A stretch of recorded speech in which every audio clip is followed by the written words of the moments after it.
이슈 완전 정보 양지열 변호사와 함께 자세히 짚어보겠습니다. 어서 오세요. 안녕하세요. 자, 헌정사상 처음으로 부장판사 탄핵 심판 시작됐습니다. 네, 그렇습니다. 이제 예. 국회가 일종의 이제 검사 역할을 맡아서 헌법재판소에서 결정을 하게 되는데요.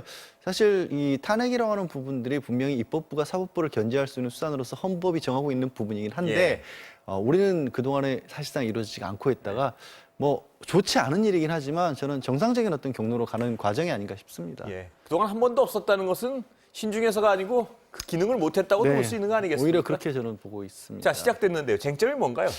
아시다시피 임상공 부장판사 같은 서울중앙지법의 수석판사로 재직을 하면서 이제 후배 판사들의 재판 한 3가지 정도에 개입을 했다. 그중에 대표적인 게 세월호 7시간과 관련된 그러니까 이 일본 신문의 명예훼손과 박근혜 전 대통령의 명예훼손에 관련된 재판을 있었는데 재판의 내용, 뭐 결정 과정이라든가 심지어 재판정에서 판결을 할 때 어떤 식으로 그 피고인이 됐던 일본 신문 기자에 대해서 태도를 취할 것인지 이런 것까지 이제 일종의 지침을 내렸다라는 그런 혐의를 받고 있는 거죠.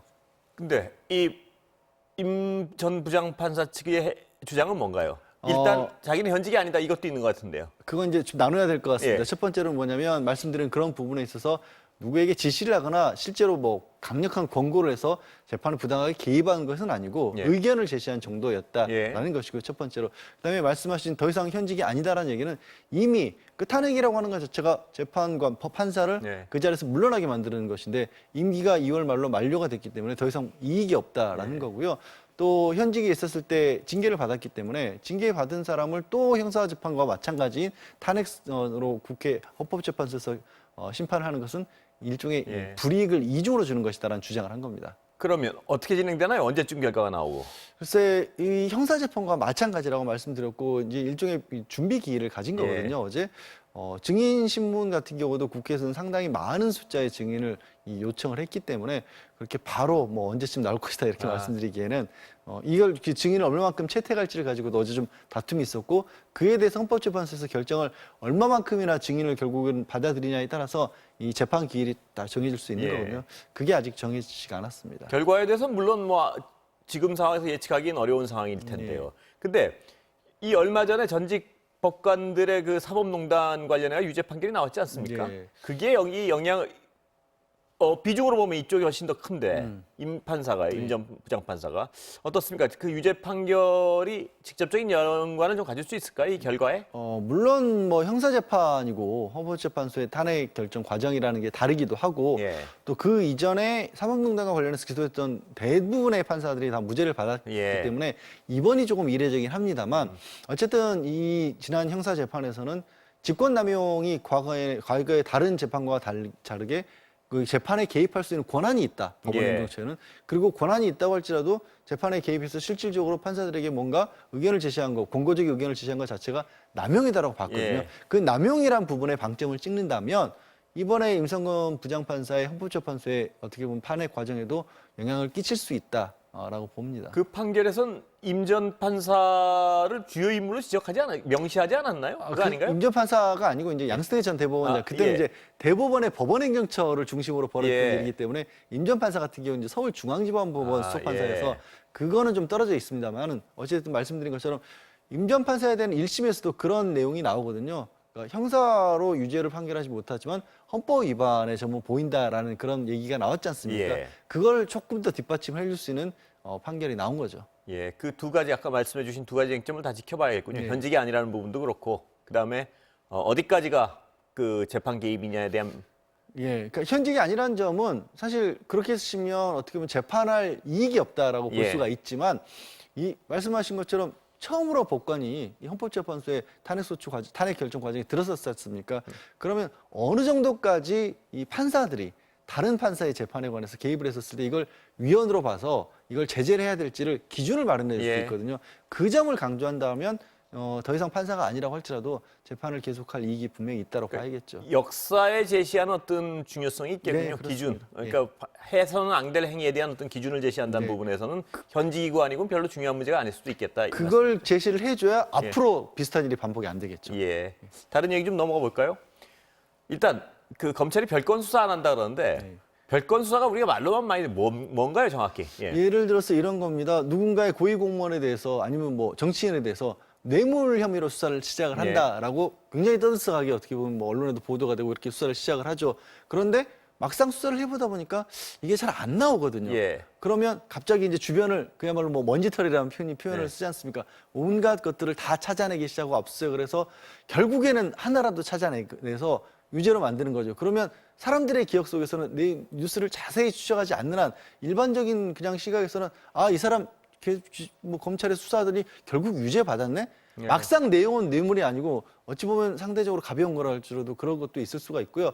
뭐 어쨌든 그럼 죄를 지었으면 처벌을 받아야 되는 거 아니냐라고 하실 수도 있지만 그걸 이용해서 예를 들어서 다른 사람들에게 그러니까 A라는 사람이 재판을 받는데 B라는 증인 참고인을 불러서 갑자기 뭐 당신 이런 혐의도 있어 보이는데 이거 굉장히 강력하게 우리가 수사를 하겠다라고 하면 이 사람은 검찰이 원하는 식의 어떤 진술을 할 수밖에 없거든요. 그래서 굉장히 여러 가지 어떤 수단으로서 안 좋은 수단으로서 쓰일 수 있는 여지가 있는 게 이 별건 수사이기 때문에 이 부분을 검찰 스스로 앞으로는 자제하겠다 하지 않겠다라고 밝힌 거죠.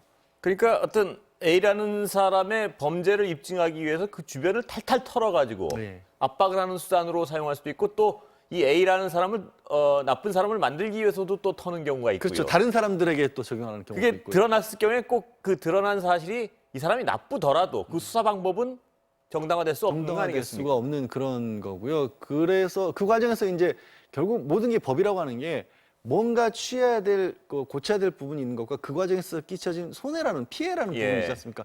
피해가 훨씬 더 큰 경우가 있었다라는 거죠. 그 말씀하다 보니까 그 가장 유명했던 사건, 조국 전 장관의 경우에도 논란이 엄청나게 많은 사건이지만 대표적으로 그런 어떤 이런 비슷한 비판을 받을 수 있는 수사 아닌가요? 예를 들어서 그렇죠. 조국 전 장관에 대해서 제일 처음 제기가 됐던 부분은 정치 자금을 불법적으로 조성하려고 했다라는 식의 의혹들이 굉장히 많이 언론을 통해서 보도가 됐었고 그리고 이게 검찰에서도 권력형 비리다라고 그렇게 주장을 했었지 않습니까? 물론 아직 진행 중인 사건이긴 하지만 현재까지 1심 판결에 나온 부분에도 적어도 권력을 이용해서 무슨 뇌물을 받았다든가 비밀스러운 정보를 이용했다든가 이런 것들은 없어요. 그러니까 부인인 정경심 교수조차도. 하지만 이 일부는 1심에서 분명히 유죄를 받았거든요. 이게 딱 이 사건을 좋지 않게 바라보는 사람들의 시각에서는 그냥 고정관념이 여기 검찰이 수사를 했고 굉장히 안 좋은 어떤 것들이 많이 나왔었는데 결국 유죄를 받았구나. 그러면 처음에 검찰을 통해서 언론을 통해서 밝혀졌던 그런 사실들에 대한 심증이 안 좋은 심증이 그냥 고스란히 굳히는 거거든요. 그걸 성공한 수사로 봐야 될 거냐는 거죠. 글쎄요. 그러니까 이 조국 전 장관의 나머지 혐의, 뭐 예를 들어서 부인의 표창장 위조나 이런 게 그 행위는 정당할 수가 없더라도 유죄가 나오면. 근데 과연 이런 어떤 혐의를 주변을 탈탈 털어서 하는 검찰의 수사 방식과는 이건 완전히 별개의 문제죠, 비판에. 그렇습니다. 어떤 사람을 나쁜 사람을 만들기 위해서 그때까지 드러나지 않은 혐의를 탈탈 털어서 증명해냈다고 해서 그 수사 방법이 옳은 방법이냐. 우리가 흔히 하는 말로 뭐 털어서 번지는 사람이 없다라는 얘기를 했었을 때 이런 거죠. 그러니까 물론 잘못은 잘못이라고 할지라도 누군가에게 강력한 범죄 혐의를 적용을 하기 시작하면 그렇습니다. 제일 쉽게 예로 들 수 있는 게 그냥 아는 사람들께 가볍게 툭 치는 어떤 행위도 법적으로 엄밀하게 따지면 폭행이거든요. 그런 식으로 뭔가를 다 적용을 하기 시작하면 글자 그대로 진짜 어떤 사설에서 쉽게 풀어나기 그냥 정말 결백하다고 보기 어려운 그런 상황이 되는 거죠. 그러면 이제 이런 별건 수사가 문제가 있다고도 검찰 스스로가 인식을 하기 때문에 이걸 좀 자제하겠다는 얘기겠죠? 그렇습니다. 그래서 이제 외부에서의 끊임없는 비판도 있었고 검찰에서도 이게 결국에는 어떤 수단으로 쓰인다. 그러니까 진짜 뭔가 문제가 있고 혐의가 있고 의혹이 있어서 수사를 하기보다는 일단 수사에 착수한 뒤에 어떻게든 유죄를 만들려는 그런 수단으로 많이 쓰인다를 인정을 했기 때문에 내규를 만들어서 과연 본건이 뭐고 별건이 뭐냐 정의를 내리는 것부터 시작을 했고요. 그다음에 별건에 대해서는 검찰총장의 승인이 있을 때 특별한 경우에 수사를 하고 그렇게 하더라도 예를 들어서 A라는 검사실에서 수사를 시작한 부분의 수사 과정에서 별건이 발견되면 그거는 B라는 검사실에서 한다. 이런 식으로 좀 안전장치를 만들겠다는 거죠. 그러면 어떻게 그 변호사로서 보시기에 실효성은 있습니까? 어떻습니까? 그 내놓은 개선안이. 아까 처음에 이제 저희가 사법부의 농단에 관해서 이제 통제를 말씀을 드렸지 않습니까? 이것도 내부적인 장치긴 하지만 권력이 남용될 수 있는 통제의 장치가 하나 정도 더 만들어졌다. 그리고 이것만으로 완성된 건 아니고요. 이제 검찰이 가지고 있는 수사권 자체가 축소가 되지 않습니까? 그런 것들과 맞물려서 과거와 같은 어떤 지나친 수사의 관행, 뭐 부적절한 관행은 좀 줄어들지 않을까 기대를 해봅니다. 뭐 일각이긴 하지만 이 전체적인 방향에 대해서 부인하는 어떤 이 개혁 방향에 대해서 부인하는 분은 많지는 않은 것 같지만 그래도 이 별건 수사는 수사 기법상 아주 일부지만 필요하긴 하다 이런 주장을 하는 분들도 있는데 어떻게 보세요? 예. 글쎄 그거는 그야말로 표적 수사를 해놓을 때 예. 그러니까 그게 왜 필요하냐라고 했었을 때 물어보면 누군가에 대해서 수사를 하기 시작했는데 그럼 그 사람이 안 나오면 어떡할 거냐 예. 이런 식의 얘기인 거거든요. 예. 그리고 이게 신속한 수사를 위해서 필요하다고 하는데 신속한 수사는 혐의가 보이기 때문에 신속하게 수사를 해야 할 예. 필요가 있는 거지 별건 수사는 뭐 안 보였던 수사를 하는 게 별건 수사지 않습니까? 그래서 그 주장 자체가 이 자체가 논리적으로 모순을 가진 것 같습니다. 제가 보기에. 그러니까 이 별건 수사 다시 한번 좀 정리를 해보면 어떤 피의자를 압박하기 위해서 주변을 털어가지고 새로운 범죄 혐의를 잡아가지고 압박하는 방법도 있고 예. 또 검찰이 자기의 지금까지 검찰 관행이 기소를 못하면은 무능하다는 어떤 판단이 있으니까 무엇이든 어떤 혐의로라도 잡아넣으려는 어떤 경향이 있고 이 두 가지가 상재해 있는 것 같습니다. 다 겹치는 거죠. 예. 어떻게든 구속을 시켜야 되는 것처럼 예. 여겨졌던 부분이 있고 기소를 하면 일단 유죄를 받지 않으면 뭔가 잘못된 것처럼 그렇게 예. 받아들여졌거든요.